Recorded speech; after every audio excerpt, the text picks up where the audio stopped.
Hi, I'm Chief Photographer Kevin Mahan, KC24 News.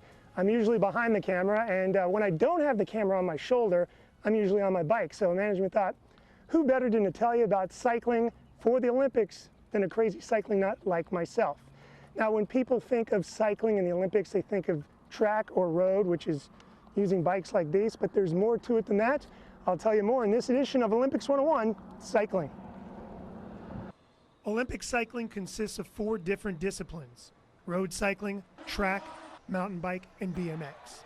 To help us navigate through each individual event, I caught up with 2 local cyclists, William Foster, the president of the Fresno State Cycling Club, and Randy Stumphauser of Sanger, a former 15-year BMX pro. First up, Olympic road cycling.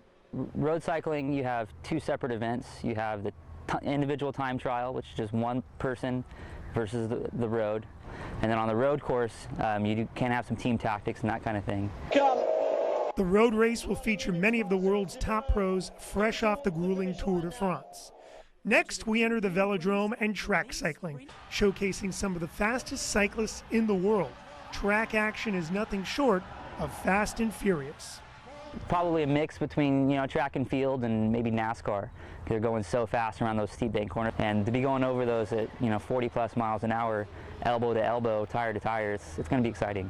Moving from the velodrome to the mountain, cross-country mountain biking, an Olympic sport since 1996, features riders flying across off-road terrain, battling the landscape as well as other racers to claim the gold. Cross-country, you'll see mainly guys just duking it out over some pretty long hill climbs, both up and down, some varied terrain.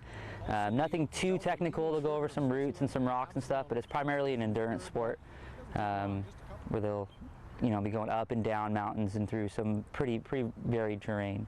The last and newest cycling event featured is BMX. The most local of the cycling disciplines, BMX was created here in California during the 1960s and has seen an explosion in popularity throughout the world. This popularity led to its inclusion into the Olympics for the first time in 2008. Local pro Randy Stumphauser started riding in Sanger at age 9, and he has been hooked ever since. He describes what it's like to hit the BMX track. It's like a 40 second race and it's over. It's an all-out sprint. Your heart is pumping. When you get on that gate, when the gate drops, you better be on it or you're going to lose.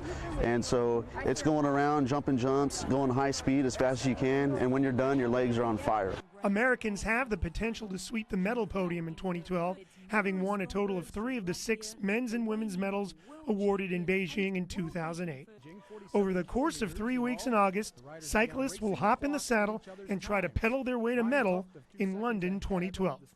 That's your Olympics 101 report on cycling. I'm Kevin Mahan. And then wait and see if anybody could eclipse his time.